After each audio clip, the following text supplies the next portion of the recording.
अब्दुल मलिक, जिस पर गैर कानूनी ढंग से जमीनों को कब्जा करने का आरोप है। 8 फरवरी को हल्द्वानी के बनभूलपुरा में जहां अतिक्रमण हटाने की कार्रवाई की गई, उस जगह को भी मलिक का बगीचा ही कहा जाता है। अब्दुल मलिक, जो इस पूरी हिंसा का मास्टरमाइंड कहा जा सकता है, साजिशकर्ता कहा जा सकता है।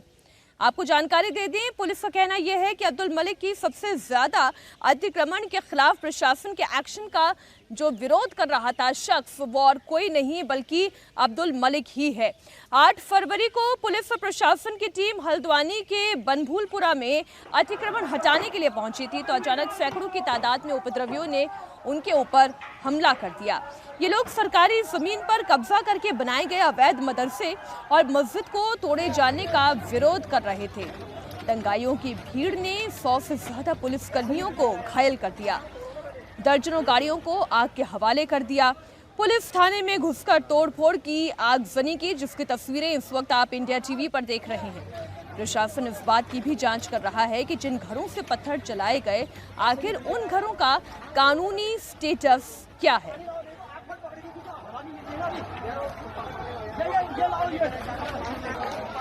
ये तस्वीरें आप देख रहे हैं जिस वक्त हिंसा हुई और किस तरीके से हिंसा को अंजाम दिया गया। आप सोचिए जरा, पुलिस और प्रशासन का भी कोई खौफ नहीं था।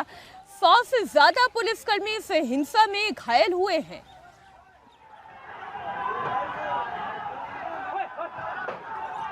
हल्द्वानी हिंसा मामले में पुलिस ने भी ताबड़तोड़ कार्रवाई की है। इस मामले में 3 एफआईआर दर्ज की गई हैं, जिनमें से पहले तो 5000 अज्ञात लोगों के खिलाफ मामला दर्ज किया गया है।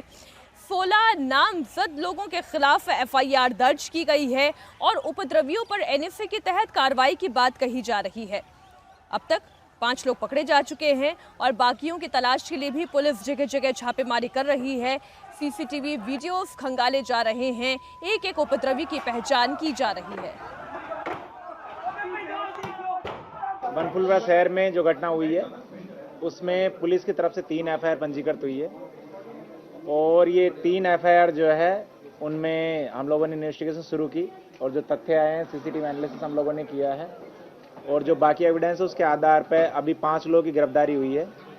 5 लोगों की गिरफ्तारी के बाद में बाकी जो अभियुक्त हैं उनको आइडेंटिफाई करने का काम हमारी टीम ने शुरू कर दिया है। अब्दुल मलिक जो है उसकी पुलिस तलाश कर रही है, वो भी हमारे केस में नामजद अभियुक्त है और चूंकि ये जो अवैध निर्माण का कार्य था ये अब्दुल मलिक के द्वारा ही किया गया था, तो अवैध निर्माण का जो ध्वस्तीकरण की जो कार्रवाई थी उसका सबसे ज्यादा विरोध उसी के द्वारा तस्वीरें आप देख रहे हैं किस तरीके से हिंसा को अंजाम दिया गया। पुलिस इस पूरे मामले में छापेमारी कर रही है, सीसीटीवी फुटेज खंगाल रही है।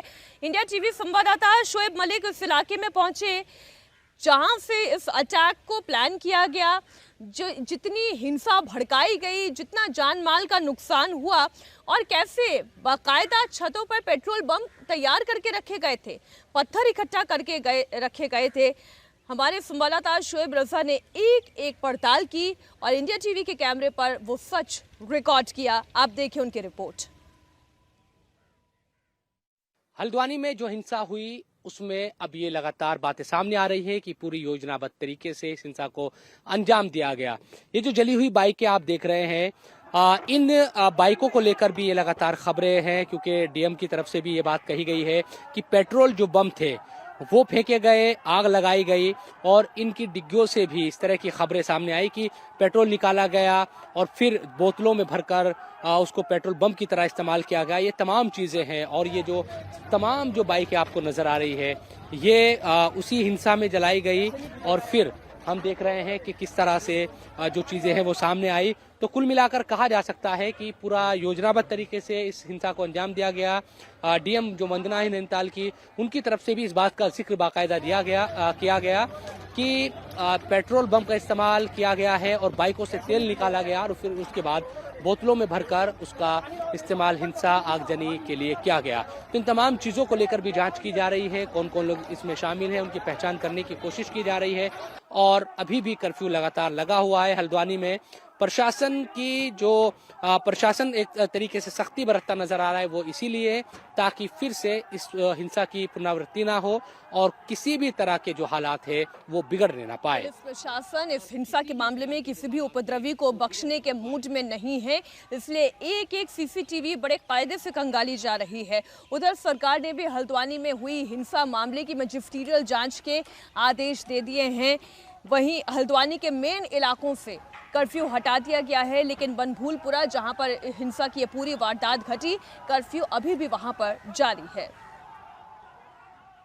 किसी प्रकार का कोई इश्यू ना देखते हुए हल्द्वानी का जो मेन क्षेत्र है उसमें हमने कर्फ्यू को रिलैक्स करा है। हल्द्वानी की जो नैनीताल बरेली रोड है उसमें काफी सारे व्यापारिक प्रतिष्ठान हैं, उनको भी छूट दी गई है, और जो आवागमन यहाँ से पहाड़ी क्षेत्रों की और एसेंशियल सर्विसेज का होता है उनको भी छूट दे दी गई है। इसके साथ ही जो बनभूलपुरा का एरिया है अभी भी वो सेंसिटिव है और वहां पर हम लोग नजर रख रहे हैं, तो उसको अभी हमने कर्फ्यू से अवमुक्त नहीं किया। उसके पेरीफेरी के कुछ क्षेत्र हैं जैसे रेलवे ट्रैक वगैरह से लगता हुआ एरिया है, उनको भी अभी कर्फ्यू कंटिन्यू किया। ये लगातार इन्वेस्टिगेशन चल रही है, ये भी आइडेंटिफाई करा जा रहा है कि वो कितनी मात्रा में स्टोर करे गए थे और कहां कहां अभी भी अवेलेबल हैं, वो सारी चीजें लगातार चल रही हैं। एक तरफ पुलिस और प्रशासन इस पूरे मामले में बड़ी तत्परता से जांच कर रहा है, तो वहीं अगर जमीयत की बात की जाए तो बेहद आसानी से इस पूरी हिंसा का ठीकरा सिर्फ और सिर्फ प्रशासन पर फोड़ रहा है। जमीयत उलेमाए हिंद के वहाँ रीजनल जो मौलाना है, मौलाना अब्दुल कासमी, उनका कहना यह है जो भी हिंसा भड़की है उसमें प्रशासन जिम्मेदार है। उनका कहना है कि मस्जिद और मदरसे को तोड़ने का फैसला जल्दबाजी में लिया गया। वहीं प्रशासन उनके दावे को गलत करार दे रहा है। आप सुनिए दोनों के दावे। हाई कोर्ट से हमको कल नहीं सुना गया था, लेकिन अगली 14 तारीख में उन्होंने कहा था हम 14 तारीख में आपको सुन लेंगे। हम ये कहते हैं कि जो वहां से डिसीजन आता वो तो सर्वोच्च न्यायालय का आता और माननीय होता, सब उसको मानते। और जब कल की कार्रवाई से हम बहुत ज्यादा दुख में हैं। जब वार्ता चल रही थी और हम लोग बैठ के बात कर रहे थे और आपसी सौहार्द न बिगड़े इसके लिए कोशिश की जा रही थी, तो आखिर इतनी भी जल्दी क्या थी प्रशासन को कि उन्होंने मस्जिद और मदरसे को डेमोलिश करने के लिए फौरी तौर पर कार्रवाई कर दी। हमें कोर्ट ने 14 तारीख को सुनने के लिए कहा था। अगर उनको कार्रवाई करनी ही थी तो फिर जिस तरह से शहर में आपसी सौहार्द न बिगड़े, हम लोग वार्ता कर रहे थे, बैठ के बातचीत के इस मसले का हल हो सकता था, तो फिर हम उनका सहयोग भी करते और फिर अगर जाना ही था तो फिर कोई शक्ल बनाते कि इतना बड़ा नुकसान ना होता। फोर्थ को रोकने का निर्णय सिर्फ एक डॉक्यूमेंट के कारण लिया गया जो 2007 का माननीय उच्च न्यायालय का आदेश था जिला मजिस्ट्रेट के लिए कि एक प्रार्थना पत्र का डिस्पोजल करें। तो वो प्रार्थना पत्र का डिस्पोजल करने के लिए 4 की जो ड्राइव है उसको रोका गया था। सारी की सारी जो तैयारियां हैं वो 4 तारीख के ड्राइव के लिए ही कंप्लीट कर ली गई थी पहले ही। 3 दिन वो एक्टिविटी रुकी रही, प्रार्थना पत्र का डिस्पोजल हुआ, हमने नेक्स्ट डे कर दिया। उसके बाद माननीय उच्च न्यायालय में संबंधित पक्ष के द्वारा अपनी जो है स्टे की एक याचिका लगाई गई। स्टे की याचिका में पहली और दूसरी सुनवाई में किसी प्रकार का कोई स्टे माननीय उच्च न्यायालय के द्वारा नहीं दिया गया। तो हमारा ऑर्डर ऑलरेडी एग्जिस्ट कर रहा था। ये सारी जो हम लोगों ने ड्राइव करी, इससे पहले जितने भी पक्ष से बातचीत संभव थी वो बातचीत ऑलरेडी 30 तारीख से लेकर 8 तारीख के बीच में मल्टीपल स्तर पर करी। हल्द्वानी में हुई इस हिंसा के बाद स्थानीय लोग खासी दहशत में हैं। उनका कहना यह है कि ये सब कुछ इस इलाके की डेमोग्राफी बदलने की वजह से हुआ है। उन्होंने यहाँ तक कहा कि दंगाइयों का पूरा इरादा ये था कि वो नया बाजार पर भी हमला करें। शुरू से बहुत आबादी नहीं थी इधर, बहुत ज्यादा हल्द्वानी की डेमोग्राफी भी बिगड़ी हुई है यहाँ पे। तो ये तो आपके टीवी न्यूज़ है कि उत्तराखंड की डेमोग्राफी बिगड़ी हुई है, बाहर के लोग बहुत आ गए हैं। ये कैसा इलाका था पहले, मतलब 20-25 साल पहले? बहुत शांतिपूर्ण, बहुत बढ़िया। आबादी किस तरह की, मुस्लिम आबादी थी या क्या? आबादी और हिंदू आबादी सब मिलजुल के रहते थे, कोई ऐसी बात नहीं थी। अब इधर बहुत माहौल खराब हो गया। क्यों लग रहा है आपको कि चीजें खराब हो जाएगी? अब ये तो अभी जो इतना कल जो हालात हुए हैं उसको देखते हुए तो कुछ भी लग सकता है। कल हमारे घर पे पत्थर पड़े, पुलिस के आने पर वो लोग भाग गए थे। कुछ लोगों ने समझाया, तब तक तो वो भाग गए थे ना पुलिस के आने तक। पब्लिक से कोई मतलब नहीं है जी। बाजार में हमले की तैयारी थी, वो थोड़ा बहुत ये था कि तैयारी पूर्व से ही चल रही थी। तो ये है कि बाजार का हमला बच गया, नहीं तो बाजार इसकी भेंट चढ़ जाता, बाजार भेंट चढ़ जाता। नया बाजार सारा का सारा बाजार क्षेत्र। 30 साल पहले क्या इतनी आबादी मुस्लिम थी यहाँ या क्या स्थिति? 30 साल पहले वैसे इतनी आबादी तो नहीं थी। इसके पीछे मूल कारण क्या है कि सरकारी भूमियों को धड़ल्ले से स्टाम्पों में बेचा गया है बेहिसाब करके, और जो सरकारी भूमियों में गलत तरीके से जो बसाए गए हैं। आज जो यहाँ का एक जो डेमोग्राफी बदलने का, कुमाऊं की डेमोग्राफी बदलने का मूल कारण यही है कि सरकारी जमीनों में बेहिसाब बेतहाशा बाहर का आदमी को गलत तरीके से बसा दिया गया है, और वो कहाँ का है ये किसी को जानकारी नहीं है। कोई उसका पता ही नहीं है कि कहाँ का आदमी है, कहाँ का आदमी बैठा हुआ है, और उसकी जो हर्जाना भुगत रहा है वो यहाँ का मूल आदमी है। क्या देखा था आपने, किस तरह की चीजें थी? किस चीज़ों का क्या, बस यहाँ तक पथराव करने आए थे, थोड़ा उनका डर लगा, थोड़ा बच्चों का डर लगा था। अब थोड़ा बच्चे अपने सही सलामत रहे और बाकी कोई बात नहीं, इसी वजह से डर लग रहा था। बाकी हम बाहर पहरा देते रहे, जो जेंट्स लोग थे, लेडीज़ों को सबको दरवाजे बंद करके अंदर रख रखा था। मतलब इस तरीके का माहौल ख़राब था कि बिल्कुल दिल में दहशत टाइप की हो गई थी आदमी की।